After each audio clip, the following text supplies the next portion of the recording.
Hi everyone, welcome back to Learn Well. आज की video में हम बात करेंगे एक कंफ्यूजिंग टॉपिक पर, दैट इज कंप्लीट और कंडेंस्ड फाइनेंशियल स्टेटमेंट में एक्चुअल डिफरेंस क्या होता है। डोंट वरी, मैं आपको सिंपल एग्जांपल के साथ समझाऊंगी। तो चलिए आज की वीडियो स्टार्ट करते हैं। सबसे पहला बेसिस है meaning. Complete set of financial statement, a full set of financial statement prepared in accordance with accounting standards similar to annual reporting. Complete set of financial statement एक full and detailed report होती है जो accounting standards के according बनाई जाती है। ये company के financial position, performances और cash flow का full picture देती है, जैसे annual report।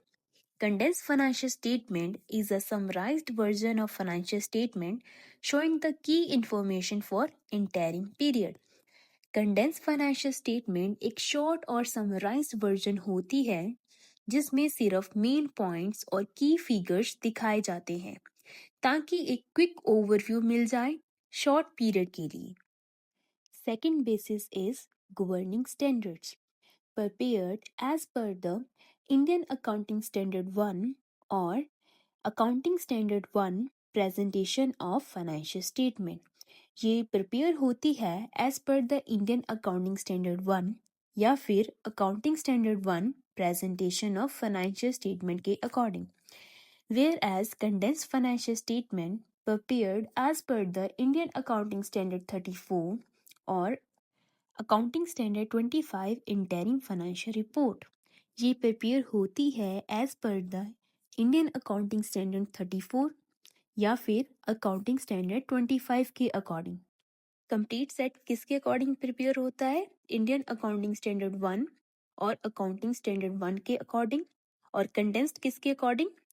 Indian accounting standard 34 और अकाउंटिंग स्टैंडर्ड 25। थर्ड बेसिस है purpose, to present the full financial performance and position of the entity at the year end।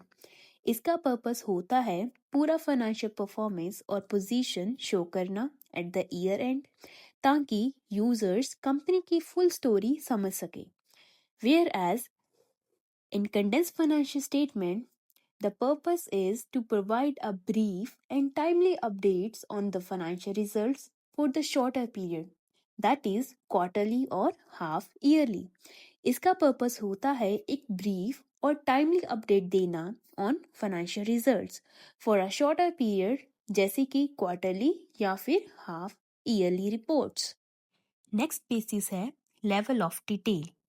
Highly detailed includes all line item and disclosures.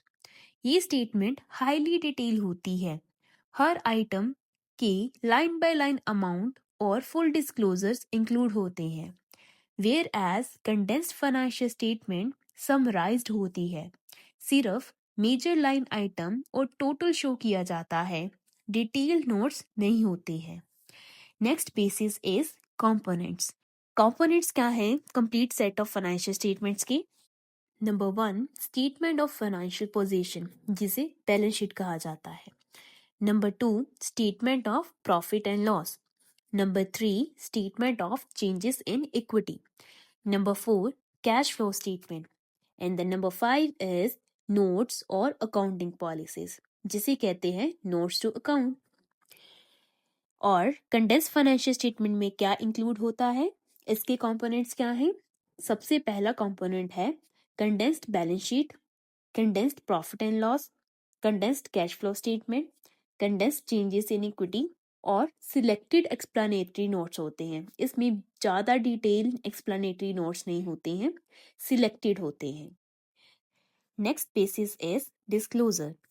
In complete set of financial statement, it contains full disclosures of accounting policies, contingencies and commitments। Full disclosure होता है किसका? Accounting policies का, contingencies का, commitments का, related to party transaction सब mention होता है।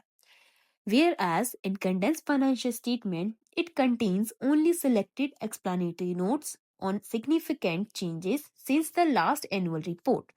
इसमें सिर्फ सिलेक्टेड नोट्स दिए जाते हैं, जैसे major changes since last annual report. Next basis is frequency of preparation. It generally prepared once a year at financial year end.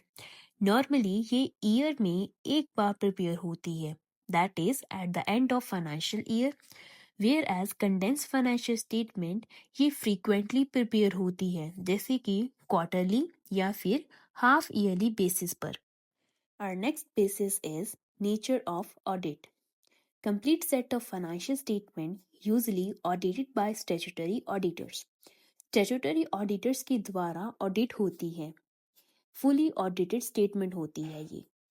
Whereas condensed set of financial statement is normally unaudited.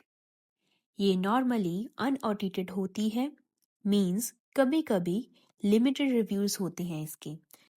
Our next basis is legal requirements required by company laws or accounting standards for annual reporting. ये required होती है company law और accounting standard के under for annual reporting, whereas condensed financial statement required by regulatory bodies like SEBI, stock exchange for listed entities. जो condensed financial statement होती है वो किसके द्वारा required होती है? It is required by regulatory bodies जैसे कि सेबी या फिर स्टॉक एक्सचेंज के थ्रू, स्पेशली जो लिस्टेड कंपनीज होती हैं उनके लिए. Next basis is format and structure. Complete set of financial statement में स्ट्रिक्ट फॉर्मेट फॉलो करना पड़ता है as per the accounting standard, because इसमें डिटेल प्रेजेंटेशन होती है. Whereas in condense financial statement format flexible होता है, मतलब simplified structure with only major line items. Next basis is reliability. Highly reliable, audited and verified. Complete set of financial statement highly reliable होती है क्योंकि audited और verified होती है. Whereas condensed financial statement less reliable होती है, estimates और unaudited figures हो सकते हैं. Second last basis is time and cost of preparation. More time consuming and expensive to prepare. जो complete set of financial statement होती है उसको प्रिपेयर करने में ज़्यादा टाइम लगता है और कॉस्ट भी ज़्यादा लगती है क्योंकि डिटेल वर्क होता है इसमें. Whereas condense financial statement faster और लेस कॉस्टली होती है. क्यों? क्योंकि इसमें कम डिटेल होती है और ये क्विकली प्रिपेयर हो जाती है. जैसे कि इसकी एग्जाम्पल देखते हैं. Complete set of financial statement में कंपनी का annual report for the year end 31 March होता है, whereas condense financial statement में क्वार्टरली और हाफ ईयरली रिजल्ट्स होते हैं, जैसे जून क्वार्टर या फिर सितंबर क्वार्टर. एट द एंड अगर बात करें कंप्लीट सेट और कंडेंस सेट की, कंप्लीट सेट जो होते हैं वो डिटेल्ड में होते हैं, ऑडिटेड होते हैं, कॉम्प्रिहेंसिव और एनुअल में. It tells the full financial story of the year, whereas condensed set is summarized, unaudited, interim, quick updates. It gives a quick financial updates between the full report. I hope आपको complete और condensed set of financial statement का difference बिल्कुल clear हो गया होगा. अगर आपको ये वीडियो अच्छी लगी हो तो इसे लाइक करें, अपने दोस्तों के साथ शेयर करें और मेरे चैनल लर्न वेल को सब्सक्राइब करना बिल्कुल मत भूलना. And don't forget to press the bell icon ताकि आपको फ्यूचर वीडियोस की अपडेट टाइमली मिलते रहे. मिलते हैं नेक्स्ट वीडियो में एक नए टॉपिक के साथ. Until then keep learning, keep growing only with Learn well.